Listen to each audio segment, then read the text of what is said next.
Olá, esse é o programa OAB Nacional, uma produção e realização da Ordem dos Advogados do Brasil. Aqui você fica por dentro das novidades da advocacia e dos últimos acontecimentos do Judiciário. Fique com a gente, já estamos no ar.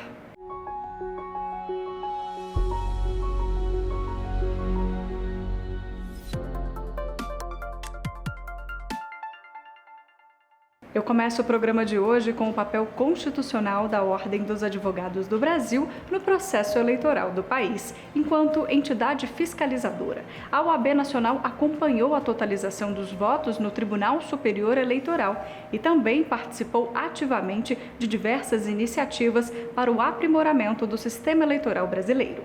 O assunto, inclusive, foi destaque no site da OAB Nacional.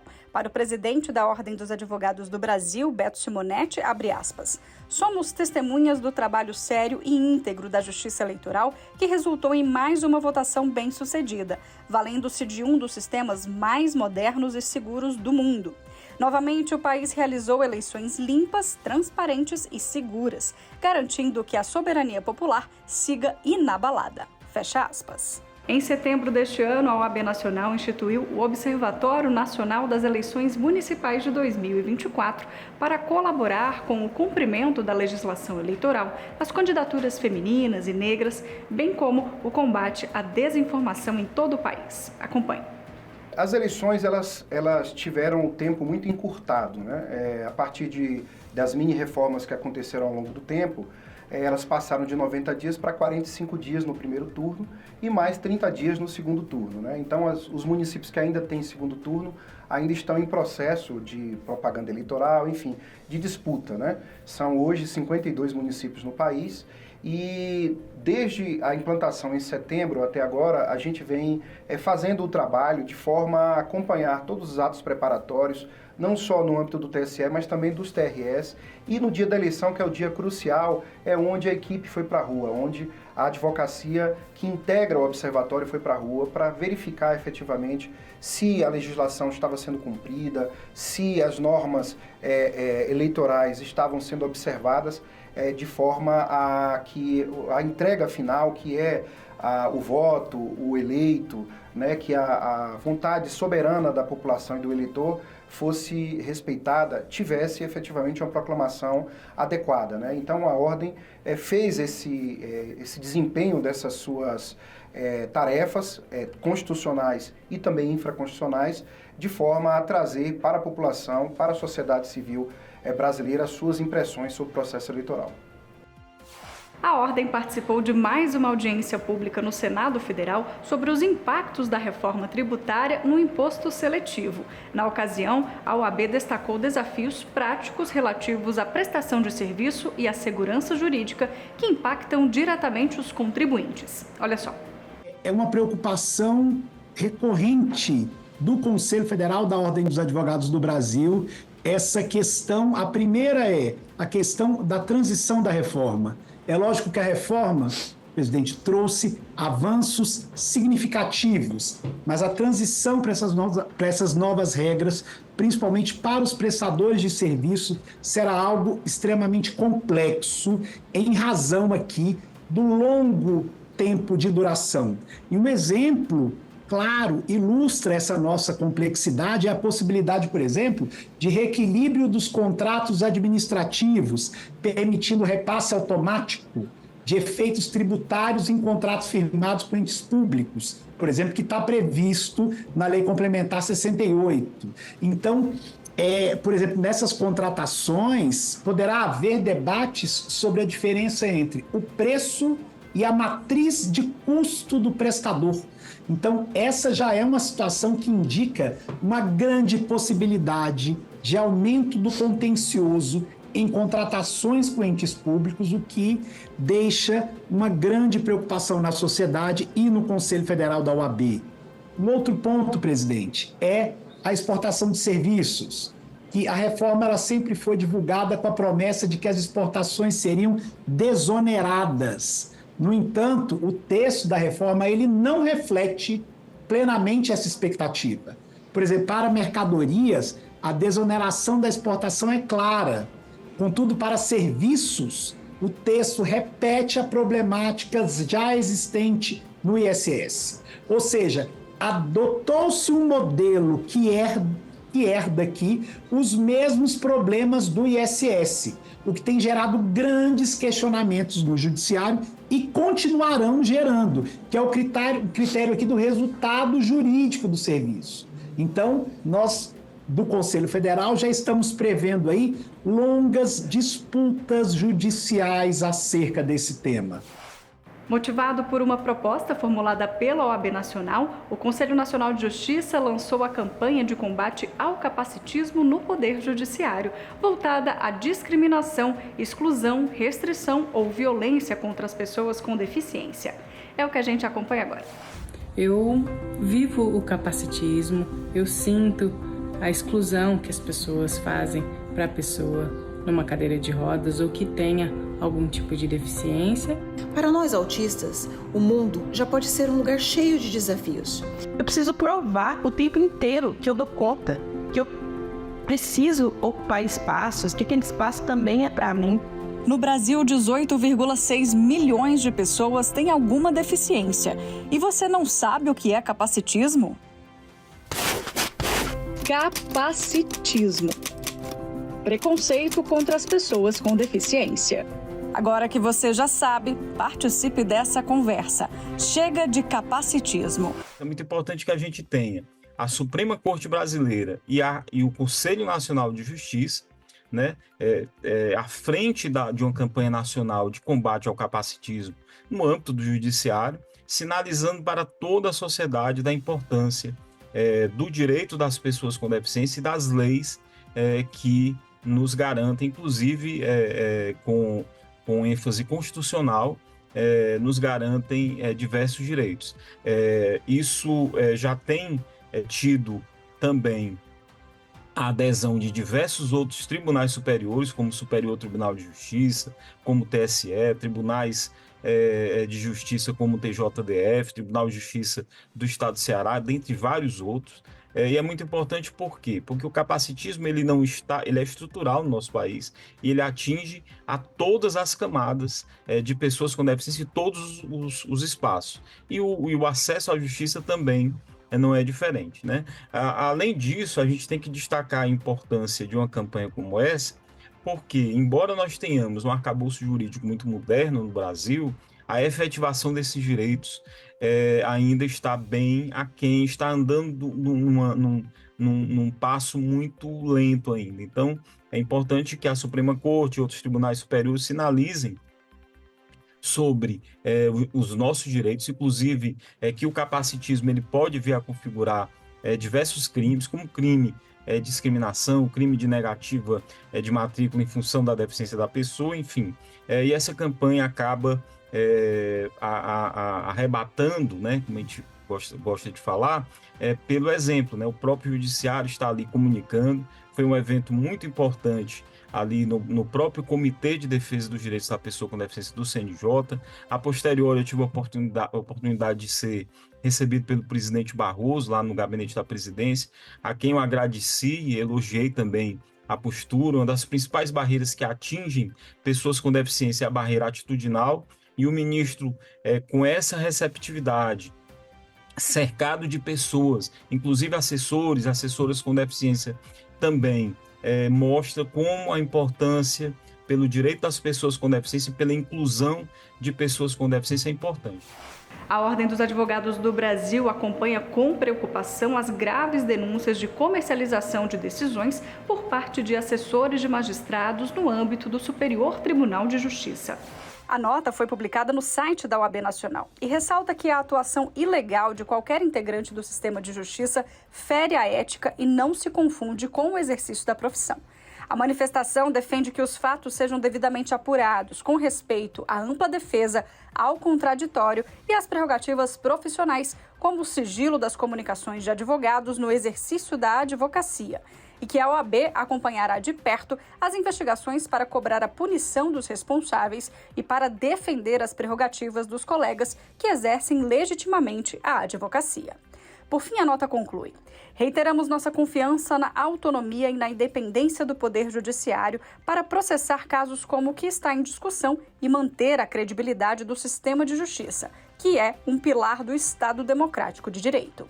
Outros detalhes você acompanha lá no nosso site em oab.org.br. Acesse e saiba mais. Mudando de assunto, a OAB Nacional lançou a Cartilha em Defesa da Cidadania. A intenção é garantir que todos os cidadãos possam exercer seus direitos independentemente das barreiras impostas por setores que lideram o número de reclamações no país. O documento também apresenta 20 mandamentos devidamente legais que norteiam o amplo acesso da sociedade à justiça. Confira. Nós estamos num momento em que o sistema de justiça brasileiro está com uma meta chamada desjudicialização dos problemas de consumo. São várias as soluções que vêm sendo adotadas. A pior delas tem sido a falácia da litigância predatória, em que se diz que um conjunto grande de ações ajuizadas por um mesmo advogado contra o mesmo réu, nas chamadas relações de massa ou relações de consumo, elas seriam prejudiciais ao sistema de saúde e poderiam ser extintas de uma vez só pelo mesmo magistrado. Nesses problemas que têm sido cada vez mais comuns, brasileiros têm tido seu direito simplesmente sepultado, sem a leitura por um magistrado, que é um direito constitucional de cada um.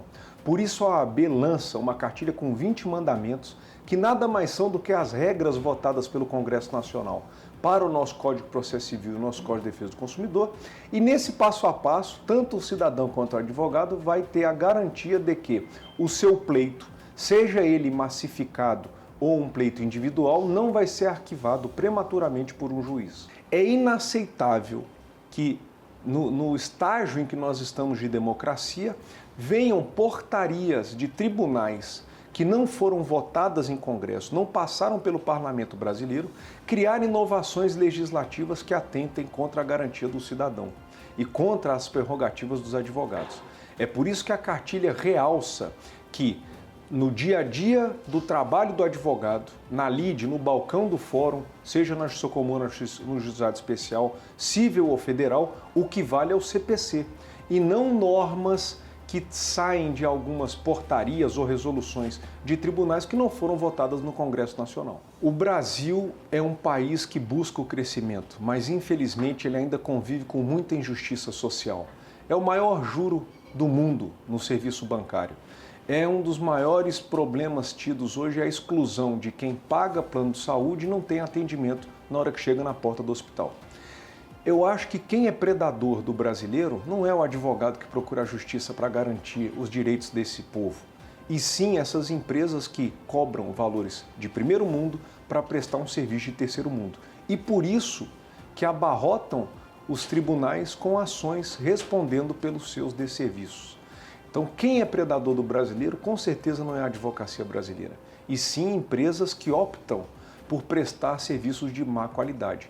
Enquanto houver desrespeito à lei e serviço de má qualidade, vai ter uma grande quantidade de ações na justiça.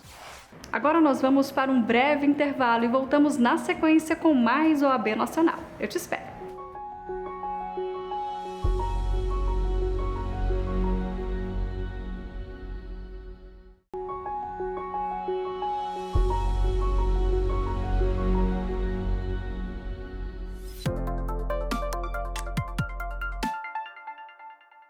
A pavimentação da BR-319, única rodovia que liga o Amazonas ao resto do país, foi liberada pelo TRF-1. O desembargador Flávio Jardim, relator da ação, suspendeu uma decisão anterior tomada pela 7ª Vara Federal Ambiental e Agrária do Amazonas, que determinava a suspensão da obra.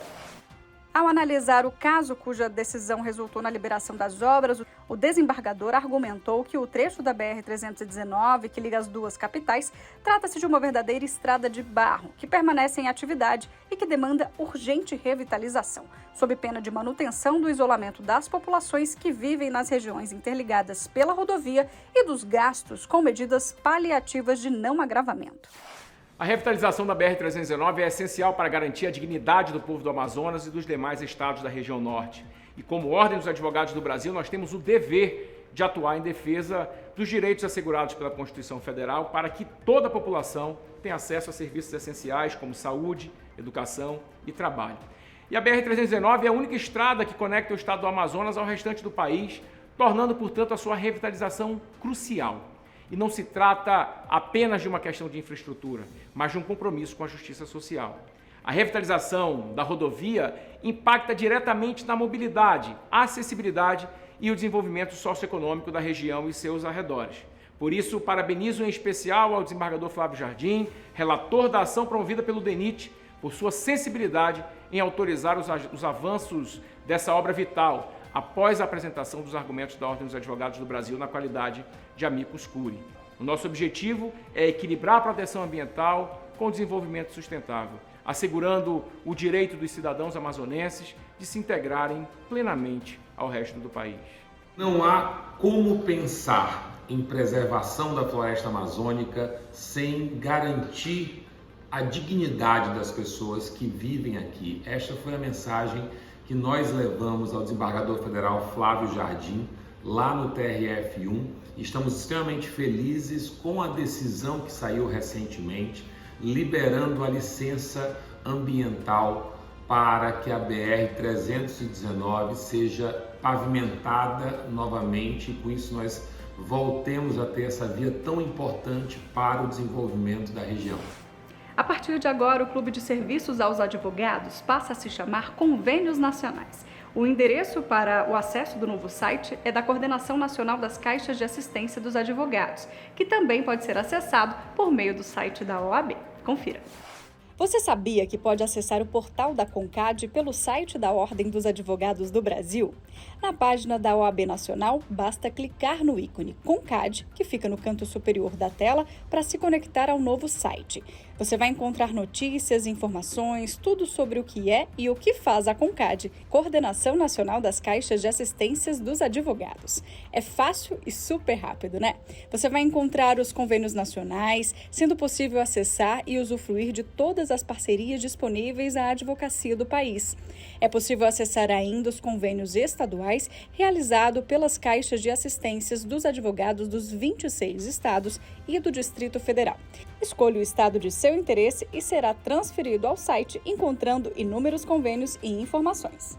Não perca tempo e fique por dentro de todas as novidades. Conecte-se, pesquise e aproveite! De forma inédita e para zelar pelo bom andamento dos processos disciplinares em trâmite em todas as seccionais do país e nos órgãos do Conselho Federal da OAB, foi instituída a Corregedoria Geral do Processo Disciplinar, mais conhecida como Corregedoria Nacional. Os detalhes você confere agora na entrevista. A Corregedoria, ela não é um órgão julgador, né? Ele não julga os processos éticos, né? O que entra, tem duas vertentes da corregedoria, né? Vamos dizer, de uma forma geral. No âmbito de reclamações que chegam ao Conselho Federal, e aí essas reclamações é de cunho procedimental, retardo do processo, o processo está com andamento, vamos dizer, retardado, e aí acaba que nascendo reclamações no âmbito do Conselho Federal, dentro da nossa corregedoria, para análise desses casos pontuais, onde a gente solicita informações das seccionais sobre aqueles processos, monitora o andamento desses processos que geraram essas reclamações, né, até o seu desfecho, e há esse impulsionamento no âmbito da Corregedoria Nacional para que esses processos sejam seguidos de uma forma efetiva e célere. Além disso, tem a vertente das correções. Nessa gestão, a gente primou por fazer a correção em todos os tribunais de ética. E assim, os registros que a gente tinha era de forma pontual, né?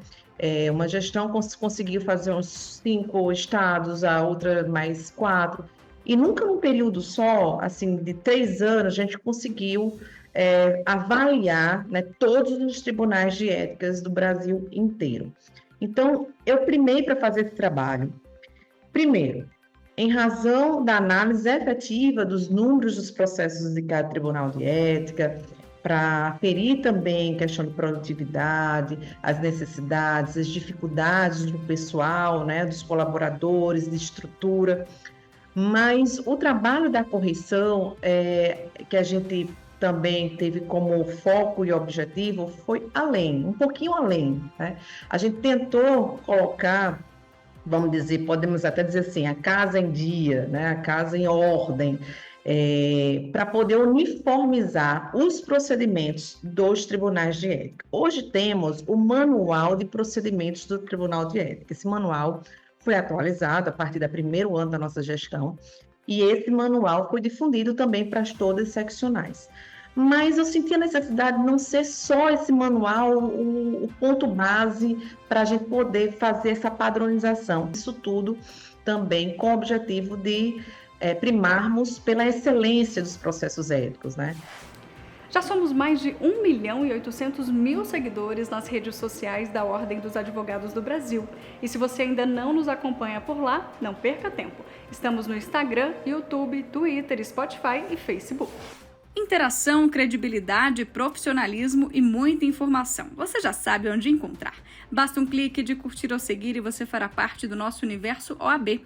No Instagram e no Twitter você encontra a gente pelo @CFOAB. Já no Facebook, YouTube e Spotify, OAB Nacional. Não esqueça também de acessar o nosso site. Lá você encontra as últimas notícias, os destaques de cada dia de trabalho da Ordem dos Advogados do Brasil e muito mais. Saiba de tudo, a qualquer hora e em qualquer lugar. Não deixe de conferir. Agora você vai acompanhar as principais ações e novidades da seccional da OAB Goiás em prol da interiorização e prerrogativas da advocacia. Veja na entrevista.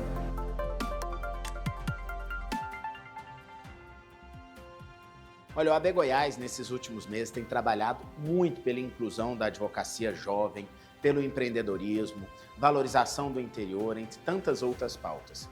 Além de tudo, nós temos feito, de forma muito objetiva, a segunda turma da mentoria dos jovens advogados, a segunda turma do projeto de incubadora de novos escritórios, incentivando o empreendedorismo a toda a advocacia.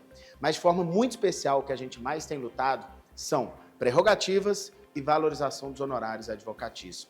E nesse sentido, agora, no mês de julho, nós recebemos no auditório da seccional da OAB, em plena sessão do Conselho Seccional, os desembargadores do 5º Constitucional da Advocacia, juntamente com o presidente do Tribunal de Justiça, e lá houve um compromisso do Tribunal de Justiça de Goiás com a advocacia goiana de fazer uma campanha de reforço sobre a valorização dos honorários advocatícios e também sobre valorização das prerrogativas na advocacia.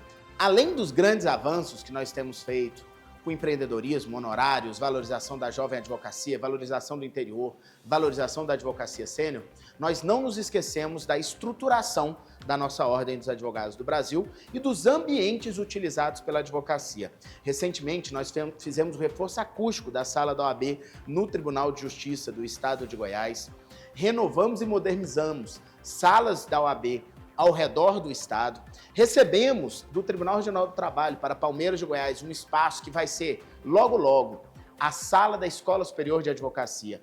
E ainda estamos já programando para fazer a inauguração das reformas e modernização das subseções de Lusiânia, São Miguel, Santa Helena de Goiás, um prédio histórico na cidade de Goiás, nossa antiga e tão querida capital, e lá em Itumbiara, aquela que foi a nossa primeira subseção, uma grande reforma com a modernização da subseção de Goiás. Mas além disso, agora no mês de setembro, vamos inaugurar a modernização do CEL da advocacia, que é o Centro Esporte e Lazer, o melhor clube de advocacia de todo o Brasil. A ESA Nacional promoveu em uma live mais um debate voltado à capacitação da advocacia e tratou de franquia, padrão e rede. O convidado desta edição foi o advogado e mestre em Direito, Arnaldo Rizardo Filho. Vamos assistir.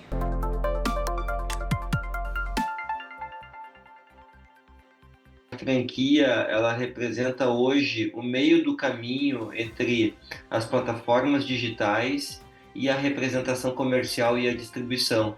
A representação comercial e a distribuição que inauguram a fase da intermediação comercial no mercado e aí também no direito, né? A primeira revolução industrial, ali de 1750, é a revolução que coloca no mundo o excedente, né? E o excedente, a produção excedente tem que ser vendida.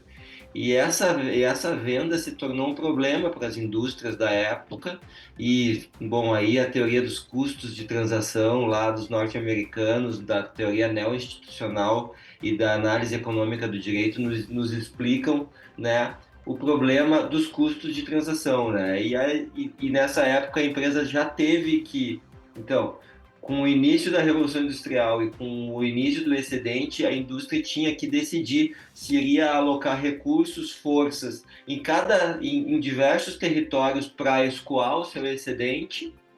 Ia ter que ter escritório, ia ter que ter gerente, ia ter que ter funcionário, ia pagar tributo, pagar tudo isso, ou ela ia terceirizar isso, né, a venda, né? E aí de fato nasce o representante comercial e o distribuidor, em 1750. E veja bem, doutora, quando Napoleão faz o primeiro Código de Direito Civil, em 1798, ele deixa no livro de Direito das Obrigações, ele coloca duas obrigações, a obrigação de dar e de fazer. A obrigação de dar, ela é prototipada na compra e venda, e a obrigação de fazer, ela é prototipada na prestação de serviço. Porque a prestação de serviço e a compra e venda são oriundas da permuta, lá do direito romano. Os romanos, enfim, o povo antigo daquela época tinha produtos e trocavam entre si para resolver suas necessidades. Quando um desses antigos não tinha o produto, ele se colocava numa situação de prestação de serviço, que 15 mil anos atrás era uma semi-escravidão temporária, e aí nasce a prestação de serviço, né? Este programa é mais uma produção da Ordem dos Advogados do Brasil. Aqui você fica por dentro das informações da advocacia e do judiciário, além de acompanhar entrevistas especiais, matérias exclusivas e muito mais. Eu sou Mariana Xavier e agradeço pela sua companhia. Eu te espero na próxima semana. Até lá!